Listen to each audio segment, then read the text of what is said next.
Alright guys, how's it going? Welcome back. Well, recently I filmed with quite a few sheds that weren't really worthy of me massively overspending, so in the end I just walked away. But today I've just bought a car that will hopefully break that trend. I know for sure there's some profit in this one. I know it. Don't raise your eyebrows at me, I know it. This should be, and I say should, this should be a demonstration of how you can make money in this job without a massive outlay. What I bought today then, ladies and gents, is a 2014 Ford Fiesta for $4.5 grand. It's only done 35,000 miles, so quite low. It's the facelift model, so it's got that Aston Martin style front grille, and this is as desirable as it gets. This should sell, as they say in France, immédiatement. I haven't actually seen this car yet, which you might be thinking is my first mistake, but it's come from a trusted source. And it's been described to me as being a retailable car with minimal work. So I'm thinking I've given $4.5 grand for it. If I can spend £500 on it, it'll owe me £5 grand, and this should be worth $6,995 on the forecourt. That's what I'm thinking. I suppose then we better go and have a look, hadn't we? See if there's any profit in this one for me. Right, I shall see you there. Well, we're here, and that looks quite good. I think it's a Z-Tech. It's got Z-Tech wheels. Very dirty, admittedly. The whole car's filthy, actually. It's from Wales. What else can I tell you? It's a good colour. Is that Imperial Blue, is it? I think it's Imperial Blue. It's almost like a Mondeo ST220 blue-ish. That looks like money in the bank. There's about 8 psi in the rear near side tyre. It might just need some air, but it might have a slow puncture or be worn out. It's filthy though, but I think it would clean up quite well. They do look good, don't they, with the Aston Martin grills? It's got what looks like xenon lights, but I don't think they are. They're probably just, I don't know, halogen or something.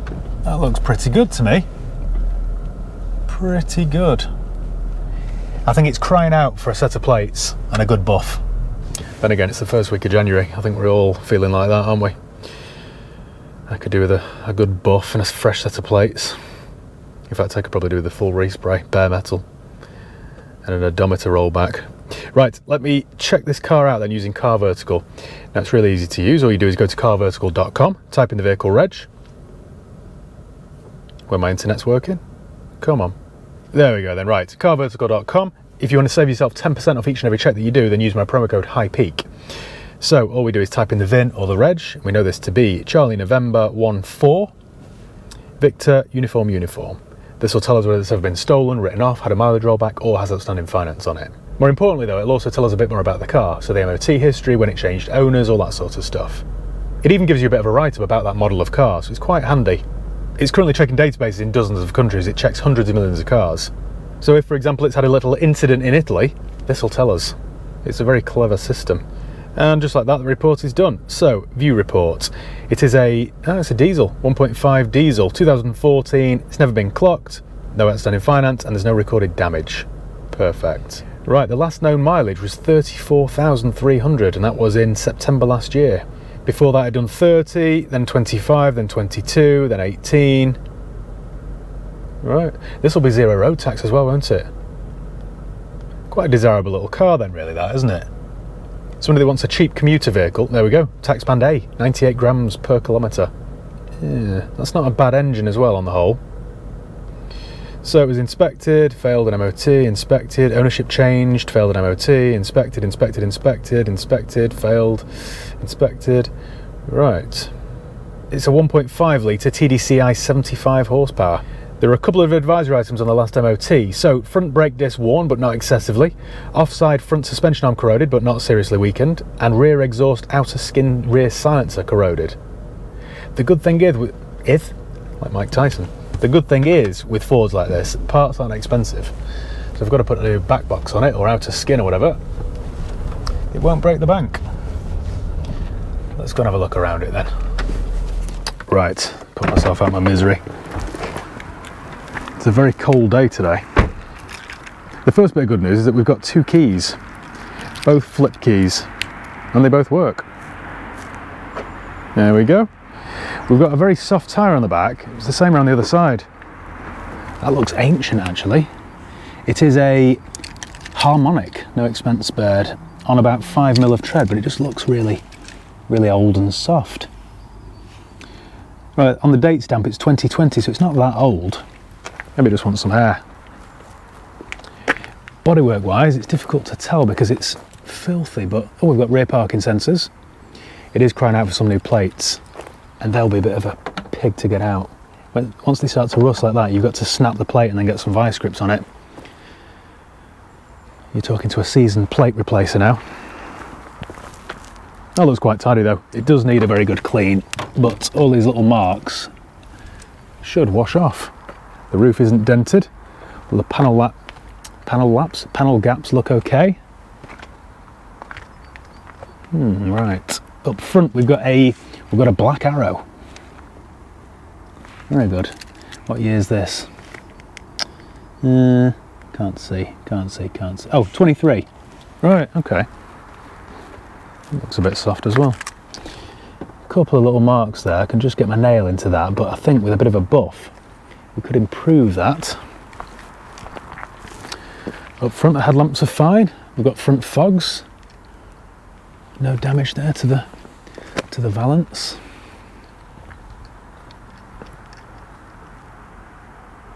I was looking for some Bosch wiper blades, but there aren't any. Have we got a matching black arrow? Matching black arrow. This one looks very old actually, very old. You can tell because someone's kind of curbed this because all the sidewalls worn off. Can't even see the brand. Oh, 22 though, it's not that old. Just looks, again, really soft. I bet this handle's like a pig, you know. Quite tidy down this side, that's all good. It is a good colour this. Yeah, I think all these marks will wash off. Round the back we've got, again, it's been curbed to death. Made in China. Very good. And it's very soft. There's a dent there. I could probably get the lads from Dents out to come and repair that because that should be accessible. And there's a scratch here. That's a bit of a shame, but I think if I got some paint from Ford, I could touch that in carefully, just to take your eye off it. I don't want to start painting panels really, just for the sake of a very small mark. Let's have a look inside then. The parcel shelf's there, which is good. It's a bit grubby, but it's all there. Got a tyre inflator rather than a spare.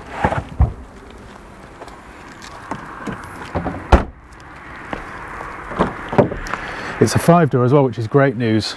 It's just much more practical. It's filthy, but doesn't smell. This is minging. Why do people, I just don't understand why people do this. If you just washed your car out, you would get more money for it. Manual windows in the back. Up front, more mess. And more worrying stains on the driver's seat there. How strange. Oh, let's get this heater on, it's freezing. So it's done 34,879 miles.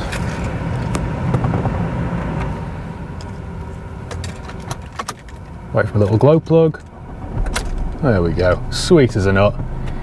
99 miles to empty, no warning lights on. We've got heated windscreen, that quick clear thing, which is very good.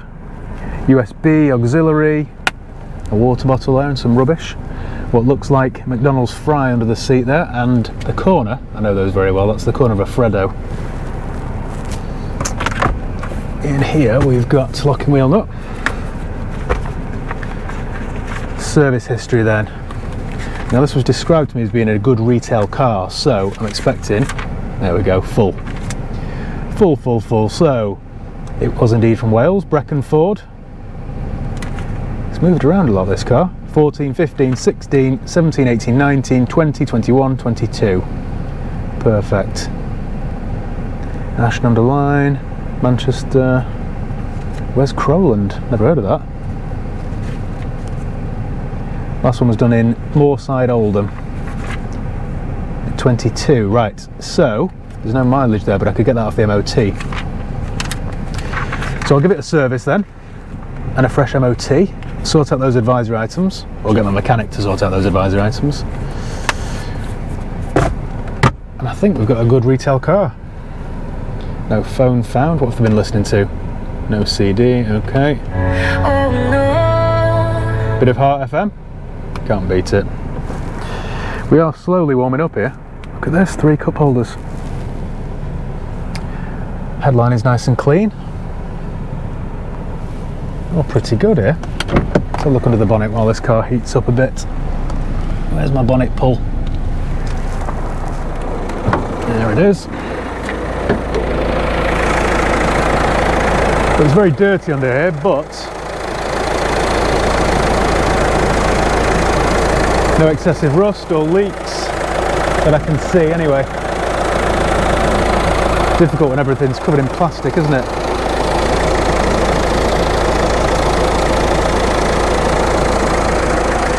Should we take this for a drive then? See how it performs, see if there's a clutch in it and some brakes. Now, I could do with being careful in this because as I walked up to it then, I remember my tyres are poor and very low on pressure. Right, well, my heater's working, which is great news because it's freezing. Well, the clutch feels fine. I mean, it's a low mileage car, this, isn't it? Hang on a second. Staring at my feet there, weren't you? It's a low mileage car, this, so shouldn't be any real issues, really. You know, people often ask me what's best, a younger high mileage car or an older low mileage one. I always said there were two sides to that argument, but now the more I do this job, I love a low mileage car. You can't beat them. Brakes feel good. It's only a 5-speed, which is a bit of a pity. You'd have expected a 6-speed box from this, wouldn't you? Still, at least it's manual, not a power shift. This is quite a nice car, actually. There's no denying it's a diesel, but it does pull well. I've got a warning light on, which made me panic for a second, but it's just to let me know there's frost on the road. This is very strong, actually. It does. Oh, that's not good. You can definitely tell these tyres are bad or low on pressure. It sort of wanders all over the place. Right, slow it down a tad. Well, I'm quite pleased with this. Quite pleased. I think first stop then, take it to my mechanics, service, MOT, clean up the advisories, sort the tyres out. I can get it back to work then, replace the plates. I can look at that, Scrodes. I hate seeing that. One of the many reasons I'm glad I moved. You don't see that in rural Cheshire, guys. I can assure you of that. Once I've replaced the plates, I think I'll take it to Jimmy the Magician for a good buff and do some careful touch-ins on some small little scratches, and then it should look $1 million. I'll run it then for a valet and get these suspicious stains cleaned off the seats. I think we've got a £7 car then. 6995 ONO, OVNO, OBO if you're American. Right, so well, I think that's pretty much all I can tell you at this point. Leave it with me. I'm hoping my £500 budget is still achievable, and I shall see you in 1 week. Give me 1 week. I'll spin this around for you quickly. And we're back in the little diesel Fiesta. It's all ready to go, it's fully prepared, it now looks its best, and the best thing about it, I've got an appointment on it tomorrow, so fingers crossed it'll sell. And I think there should be a decent profit margin in this. At the start of this video I gave myself a budget of £500, which I do that in a lot of videos, and it's always a bit optimistic, isn't it? But on this occasion, I think I've succeeded. After we last spoke, I took this down to my mechanics for a service and an MOT, and I asked them to check the tyres because they were quite low. I mean low on air, not tread. And literally the very next day, they called me to say, that Fiesta's a little minter, it's all ready to go. So they're right. Result. From there then, I picked it up and I took it down to Jimmy the Magician. If you remember, it had several little marks on it that I knew would either buff out or touch in. And once again, he's done a really good job. In case you're wondering, this particular shade of Ford blue is called Deep Impact Blue. And it is a good colour, actually. I think it suits it really well. I'll tell you exactly what he did shortly when I'm not driving, when I've pulled over somewhere safely. From there, I picked it up and took it to the lads over at Tameside Valeting for a full detail, and it came up looking really good. There was one final job to do, one final piece of the jigsaw, and that was the number plates. I could tell from looking at the number plate screws that they were the original ones, and they'd kind of swollen with rust, so I knew it would be a bit of a drama to get them off. Now the front, when I got it back to work and got my drill out, the front came off fine, no issues at all. But the back, anyone that's ever had a Ford or Ford Focus or whatever of this era will know exactly what I'm talking about. They're a real pig to get off. Now luckily, this happened on one day last week when I was in a particularly grumpy mood, so I took my frustration out on the rear plate. I snapped it into a million pieces, and then I got my vice grips out and kind of wrestled the nuts and bolts out of the tailgate. I felt like a medieval dentist. Then it was just a case of lining up the new plate, going in with some self-tappers, and then finally some proper number plate screws. And voila! I don't want to sing my praises too highly, but that, or those number plates, are the thing that really lifted this car. That's what'll sell it. Forget the service and the MOT and the paintwork, number plates. Anyway, when that was done, I took some photographs of it outside the gates at work. I advertised it for £6,995, leaving me a decent profit margin. And within a couple of days, we got a phone call on it. And like I say, there's somebody coming to look at it tomorrow. So fingers crossed they'll buy it.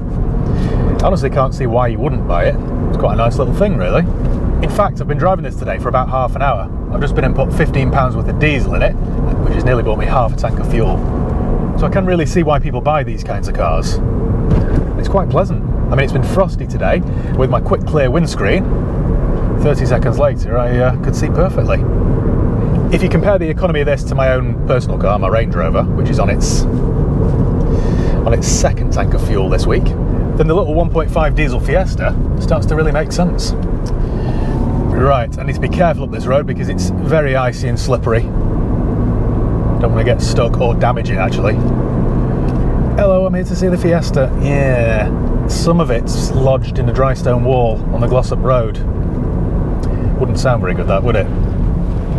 Oh yeah, this is quite icy. Nearly there now. I'll find my little lay-by and I will go through exactly what I've spent, but it's not an awful lot. And I think, yeah, I'm under budget. I'm starting off this year well, aren't I? And here we go then, this'll do, won't it? Perfect. Perfect. Right. So my first bill then at my mechanics was, it had an oil filter, so that was £8.50 and £28 respectively, an MOT test fee which it sailed through with no advisory items at all, and some labour. So my total bill there was £143.80. Now bear in mind I paid £4.5 grand for this car. Let's just work this out. 4.5 plus 143.80. Now Jimmy the Magician, what he did was wash the car, clay bar the full vehicle, buff, polish, wax and detail full exterior, and touch in some marks. So my bill there was £120 labour, the touch-up paint was £12 in deep impact blue, and materials were £15. So my total was £147 on the nose. Add that to my total. In addition to that, we've got £70 for a valet and £15 for some plates. Oh yes, well hey, get in there, right. My total then, bear in mind I'd given myself a £5,000 budget, 4.5 plus 5. My total is £4,875.80. So if I get my asking price tomorrow of £6,995, that leaves me a profit of £2,100. I always feel slightly embarrassed when I reveal a big profit like this, but I mean, you've watched for years, haven't you? So you know that it isn't always this easy. So you've got to make hay while the sun shines, I guess. And the sun is shining even though it's 3 degrees and icy. Right then, on that, I smell marijuana. Someone's having a relaxing afternoon, aren't they? Not like me rushing around everywhere. Anyway, thank you once again for watching. Make sure you give the video a thumbs up if you enjoyed it. Make sure you subscribe if you haven't done already. You can follow me on Facebook, Instagram, Twitter and TikTok. I'll leave the link below. And yeah, cheers guys. See you next time.